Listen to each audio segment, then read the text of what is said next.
BCom part प्रथम के विद्यार्थियों का बिजनेस स्टैटिस्टिक्स की कक्षा में एक बार पुनः स्वागत है।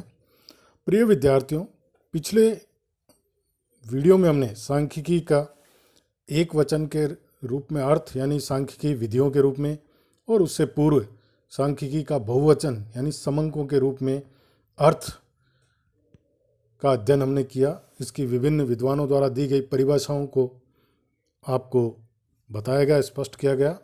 उससे आगे बढ़ते हुए आज हम सांख्यिकी के कार्य, फंक्शन ऑफ स्टैटिस्टिक्स और सांख्यिकी का महत्व यानी इम्पोर्टेंस ऑफ स्टैटिस्टिक्स के बारे में जानकारी प्राप्त करेंगे। तो सबसे पहले हम लेते हैं सांख्यिकी के कार्य, फंक्शन ऑफ स्टैटिस्टिक्स। वर्तमान युग में सांख्यिकी के क्या कार्य हैं, इसके लिए एक प्रसिद्ध विद्वान का ये कथन जो उन्होंने कहा है वो इस प्रकार से है कि सांख्यिकी का मौलिक उद्देश्य अज्ञानता, पक्षपात, निरंकुशता, निर्णयों में अपूर्णता एवं स्वेच्छा, परंपरावादिता एवं रूढ़िवादिता के साम्राज्य का अंत कर ऐसे क्षेत्र की वृद्धि करना है जहां विश्लेषण किए गए परिमाणात्मक तथ्यों के आधार पर निर्णय लिए जाते हैं तथा सिद्धांतों का प्रतिपादन किया जाता है। यह कथन बड़ा महत्वपूर्ण है। देखिए, इसमें क्या है कि सांख्यिकी का मौलिक उद्देश्य जो बताया उन्होंने कि अज्ञानता, पक्षपात, निरंकुशता, निर्णयों में अपूर्णता और स्वेच्छता या परंपरावादिता और रूढ़िवादिता का जो साम्राज्य है उसको अंत करके ऐसे क्षेत्र की वृद्धि करना है जहाँ विश्लेषण किए गए परिमाणात्मक तथ्यों के आधार पर निर्णय लिए जाते हैं और सिद्धांतों का प्रतिपादन किया जाता है। इसके द्वारा ही सांख्यिकी की इम्पोर्टेंस यानी importance of statistics and function of statistics जो है स्पष्ट होते हैं। और ये एक बहुत बड़ा उत्तरदायित्व है। इस उत्तरदायित्व को निभाने के लिए सांख्यिकी जो कार्य करती है वो निम्नानुसार है, निम्नलिखित आपके सामने प्रस्तुत है। यानी जो इन्हें हम सांख्यिकी के कार्य जो है कहते हैं, जिसमें पहला है तथ्यों का संख्यात्मक प्रदर्शन। यानी जैसा पूर्व में कहा गया कि किसी भी अनुसंधान के लिए तथ्यों का संख्यात्मक रूप में व्यक्त किया जाना आवश्यक है। Presentation of fact as numerical forms, कि जब तक किसी तथ्य को संख्यात्मक रूप में व्यक्त किया नहीं जा सकता तब तक उसका सही अध्ययन नहीं कर सकते। गुणात्मक यानी क्वालिटी, गुणात्मक तथ्यों के आधार पे कोई निष्कर्ष नहीं निकाला जा सकता। उसको अगर हमारे पास तथ्य संख्या के रूप में है, कोई भी फैक्ट अगर हमारे पास संख्या के रूप में है तो हम उनको आसानी से उनसे कोई भी निर्णय या निष्कर्ष जो है निकाल सकते हैं। तो सांख्यिकी का पहला कार्य ही यही है कि तथ्यों को संख्यात्मक रूप में प्रदर्शित करना। उदाहरण के तौर पे जैसे जयपुर की आबादी बहुत अधिक है, कोई अर्थ नहीं रखती है, इसमें क्या संख्या नहीं है। एग्जाम्पल मैंने दिया कि जयपुर की आबादी बहुत अधिक है, इसका कोई महत्व नहीं है। लेकिन अगर यह कहा जाए कि सन 2011 में जयपुर की आबादी 37 लाख थी, तो ये एक स्पष्ट और निश्चित विवरण है। तो ये किसकी है? सांख्यिकी देन है।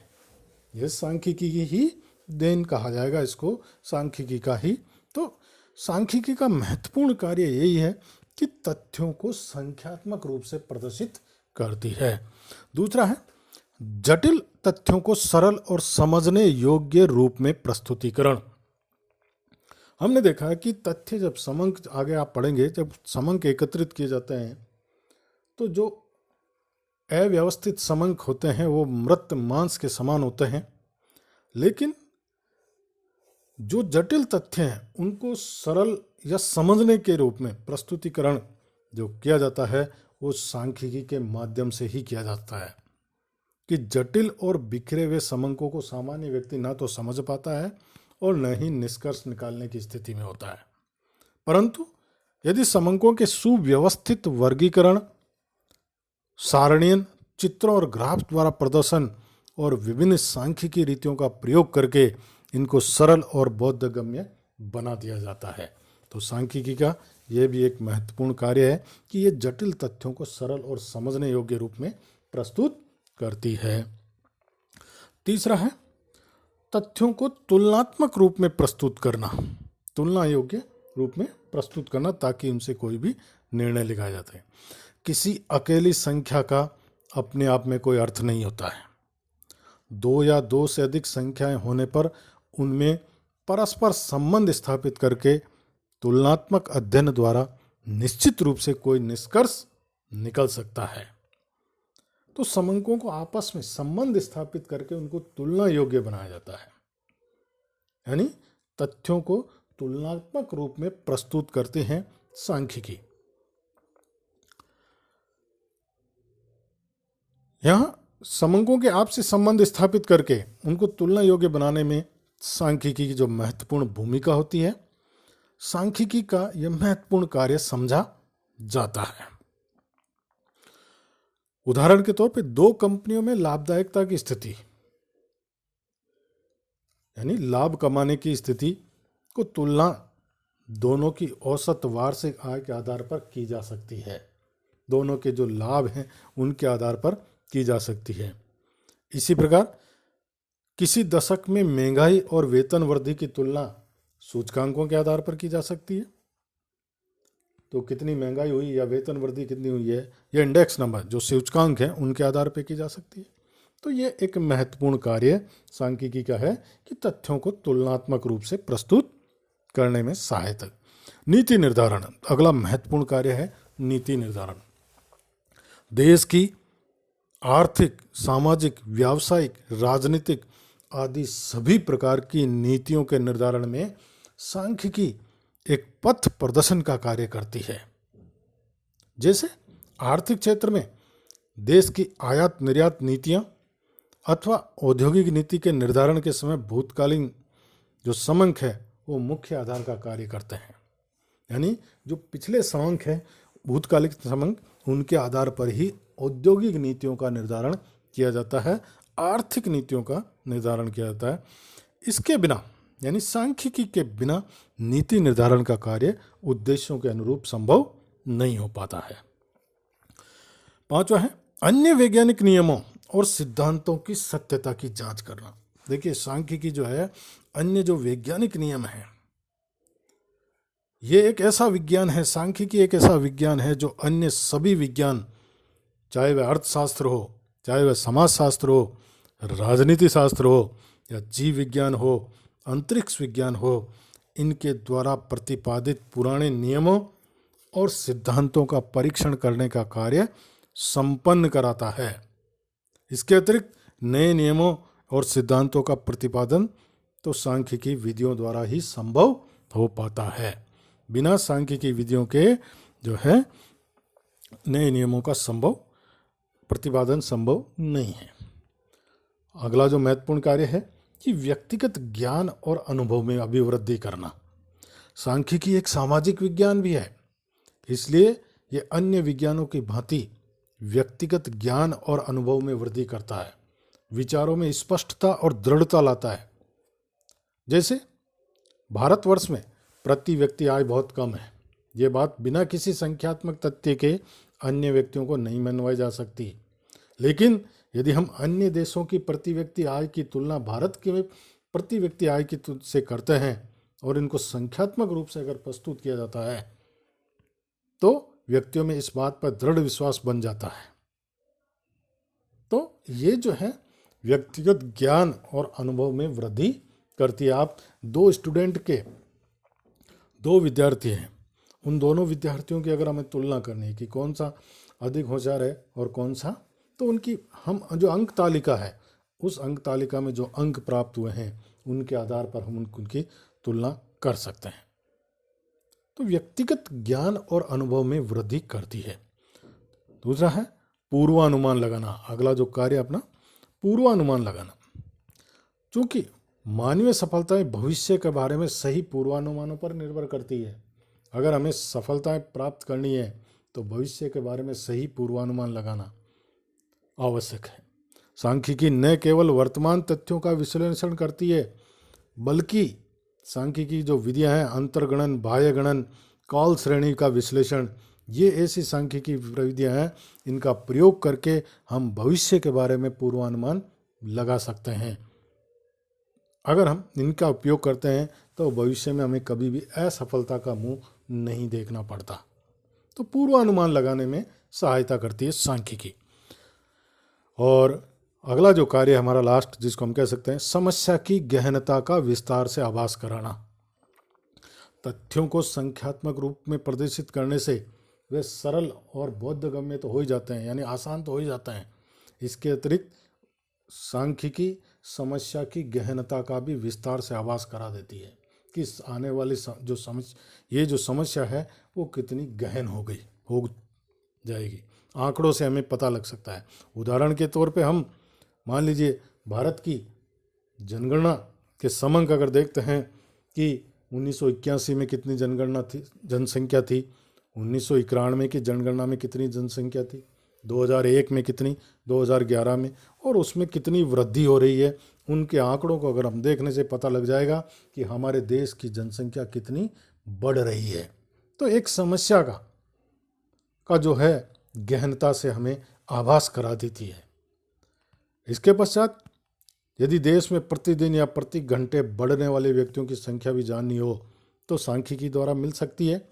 और तो यानी ये किसी भी समस्या का अधिक गहनता और गंभीरता से पता लगाने के पश्चात सुधार की दिशा में आवश्यक कदम उठाए जा सकते हैं सांख्यिकी के आधार पर।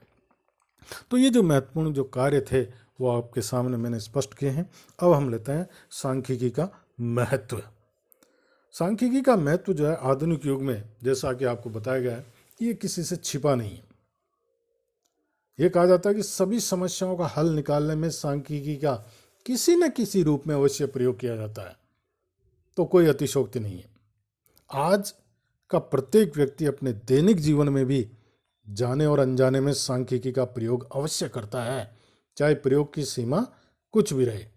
सांख्यिकी के प्रयोग की इस प्रगति के आधार पर प्रसिद्ध विद्वान जो है H.G. वेल्स ने कहा है कि सफल नागरिकता के लिए शिक्षित होना जितना आवश्यक है उतना ही आवश्यक एक दिन सांख्यिकी का ज्ञान भी होगा। तो ये सांख्यिकी के महत्व को ये जो कोटेशन है, ये जो कथन है, वो व्यक्त करता है कि कितनी महत्वपूर्ण है सांख्यिकी। सारांश के रूप में हम कह सकते हैं कि सांख्यिकी जो राजाओं के विज्ञान के रूप में शुरू हुई थी, अब जीवन के हर क्षेत्र में उपयोगी होती जा रही है। और उन क्षेत्रों को जिनमें सांख्यिकी का प्रयोग विशेष महत्वपूर्ण है वो आपके सामने चार्ट में दर्शाया गया है, जिसमें पहला है सांख्यिकी का महत्व या उपयोगिता, इंपॉर्टेंस और यूटिलिटी ऑफ स्टैटिस्टिक्स। व्यापार और वाणिज्य के क्षेत्र में, व्यापार, उद्योग और वाणिज्य के क्षेत्र में सांख्यिकी का महत्व किसी से छिपा हुआ नहीं है। किसी भी व्यापार, उद्योग, वाणिज्य की उसी में सफलता मानी जाती है कि उसके वास्तविक परिणाम पूर्वानुमान के निकट है। यहाँ स्पष्ट कर देना आवश्यक है कि पूर्वानुमान चाहे उत्पादन से संबंधित हो, बिक्री, मांग अथवा अन्य किसी प्रकार का पूर्वानुमान हो, बिना संख्यात्मक तथ्यों के संभव नहीं हो पाते हैं। यानी व्यापार, उद्योग और वाणिज्य के क्षेत्र में सांख्यिकी मूल आधार का कार्य करती है। जैसे नए उपक्रम की स्थापना के लिए पर्याप्त जानकारी, एक नया व्यवसाय स्थापित करने से पूर्व उसके उत्पाद की संभावित मांग, उसके लिए कच्ची सामग्री, श्रम कहाँ से उपलब्ध होगा, कराधान, टैक्सेशन सिस्टम आदि के संबंध में पर्याप्त जानकारी जरूरी नहीं, अति आवश्यक होती है। और इसी से व्यवसाय की सफलता हेतु सही निर्णय लिए जा सकें, तो ये जरूरी होती है। तो ये सब किसके द्वारा? सांख्यिकी के द्वारा ही उत्पन्न है। उत्पादन, प्रबंध एवं नियंत्रण। एक उद्योग में उत्पादन, प्रबंध और नियंत्रण की दृष्टि से उत्पादन मात्रा का निर्धारण, सामग्री नियंत्रण, मटेरियल कंट्रोल, लेबर कंट्रोल, श्रम नियंत्रण आदि कई समस्याएं विशेष महत्वपूर्ण होती है। उत्पादन कब किया जाए, कहाँ किया जाए, उत्पादन के विभिन्न विकल्पों की दशा में किस उत्पाद का उत्पादन किया जाए आदि समस्याएं भी बहुत महत्वपूर्ण होती है। इसी प्रकार सामग्री नियंत्रण की दृष्टि से सामग्री कब कब किस किस मात्रा में खरीदी जाए, सामग्री का न्यूनतम, अधिकतम और औसत स्टॉक स्तर, एवरेज स्टॉक लेवल या minimum store level, maximum stock level, ये जो है आदि जो महत्वपूर्ण समस्याएं होती है, इन सब का जो है सांख्यिकी के द्वारा ही निदान किया जाता है। तो यानी सांख्यिकी का उपयोग यहाँ हर जगह होता है। किस्म नियंत्रण में सांख्यिकी का उपयोग होता है। व्यवसाय के सामान्य प्रबंध और प्रशासन में उपयोग, एक व्यवसाय के उद्देश्यों का निर्धारण और उन्हें प्राप्त करने की दिशा में व्यावहारिक कार्यक्रम बनाना, साधनों का नियोजन करना, आंतरिक नियंत्रण पद्धति का निर्धारण, उत्पादन, क्रय विक्रय, स्कंद, स्टॉक आदि नीतियों का निर्धारण का कार्य जो है सामान्य प्रबंध प्रशासन विभाग माना जाता है। इसके लिए व्यवसाय के पिछले इतिहास की जानकारी के रूप में संख्यात्मक तथ्य या आंकड़े बहुत उपयोगी है। इसी प्रकार विनियोगी प्रबंध में उपयोगी है सांख्यिकी, विपणन प्रबंध में उपयोगी है, बैंक और बीमा व्यवसाय के लिए विशेष उपयोगी है। तो ये जो बताया मैंने कि व्यापार, उद्योग और वाणिज्य के क्षेत्र में सांख्यिकी का क्या महत्व है। इसी प्रकार दूसरा जो पॉइंट्स है, बिंदु हमारा, आर्थिक नियोजन के क्षेत्र में सांख्यिकी का महत्व। कोई भी देश चाहे वह अर्ध विकसित हो या विकासशील हो, उसका आर्थिक विकास सुदृढ़ आर्थिक नियोजन द्वारा ही संभव है। और आर्थिक नियोजन के अंतर्गत योजनाएं, चाहे वह वार्षिक योजना हो या पंचवर्षीय योजना हो, बिना समंकों के तैयार नहीं की जा सकती। आपने देखा हमारे देश में वित्त आयोग बनता है, विभिन्न वार्षिक योजनाएं बनती हैं, पंचवर्षीय योजनाएं बनती हैं। योजना आयोग जो था हमारे यहाँ पे, जिसको नीति आयोग में बदल दिया गया, वह हमारे यहाँ पे ये कार्य करता है। तो यानी बिना नियोजन के जो है, सुदृढ़ आर्थिक नियोजन के जो है, देश का विकास संभव नहीं है। और आर्थिक नियोजन जो है सांख्यिकी के ऊपर ही टिका हुआ है। सांख्यिकी का अपना बहुत बड़ा महत्वपूर्ण भूमिका जो है इसके अंतर्गत होती है। किसी भी पूर्व निर्धारित योजना का मूल्यांकन और प्रगति की जांच भी समंकों के माध्यम से ही संभव है। किन्हीं दो देशों की प्रगति की तुलना भी समंकों के आधार पर ही की जा सकती है। यानी आर्थिक नियोजन के क्षेत्र में सांख्यिकी का महत्व आपसे छिपा नहीं है। तीसरा, अर्थशास्त्र में सांख्यिकी का महत्व। अर्थशास्त्र और सांख्यिकी दोनों की विषय प्रकृति के अनुसार दोनों सामान्यतः देखने पर दूर दूर तक एक दूसरे के संबंधित प्रतीत नहीं होते हैं, फिर भी ये कहने में संकोच नहीं होता, सांख्यिकी का प्रयोग अर्थशास्त्री द्वारा आर्थिक समस्या के समाधान में आवश्यक रूप से किया जाता है, चाहे वह आर्थिक समस्या उत्पादन से, उपभोग से, विनिमय से या वितरण में से किसी भी क्षेत्र से संबंधित हो। उत्पादन के क्षेत्र में जैसे उत्पादन नीतियों का निर्धारण, राष्ट्रीय उत्पादन, लाभांश, पूंजी निर्माण का मूल्यांकन आदि सांख्यिकी समंकों द्वारा ही संभव है। तो यानी अर्थशास्त्र में सांख्यिकी का एक विशेष महत्व है। अन्य क्षेत्र में सांख्यिकी का महत्व आधुनिक जगत में जैसा स्पष्ट है, ज्ञान विज्ञान की ऐसी कोई शाखा नहीं रह गई है जहां सांख्यिकी का प्रयोग नहीं किया जाता हो। बल्कि आजकल तो ऐसी स्थिति देखने को मिलती है कि समाजशास्त्र, शिक्षा, मनोविज्ञान के अतिरिक्त नक्षत्र विज्ञान, जीव विज्ञान, भौतिक शास्त्र, रसायन शास्त्र, चिकित्सा शास्त्र आदि सभी क्षेत्रों में सांख्यिकी का व्यापक रूप से प्रयोग किया जाता है। इसलिए ये कहा जाना अधिक उचित प्रतीत होता है कि आधुनिक समय में सांख्यिकी की सार्वभौमिक उपयोगिता, यूनिवर्सल यूटिलिटी ऑफ स्टैटिस्टिक्स है, सार्वभौमिक उपयोगिता है। और इसका प्रयोग आजकल इतना विस्तृत हो गया है कि आज वह मानव क्रियाओं के प्रत्येक पहलू को प्रभावित करती है। तो ये बिंदु जो थे आपके सांख्यिकी के महत्व या उसकी उपयोगिता को स्पष्ट करते हैं। आशा है आपने ध्यान से अगर सुनेंगे इसको तो आपके समझ में आएंगे, समझेंगे इनको। कोई समस्या हो तो आप मुझसे संपर्क कर सकते हैं।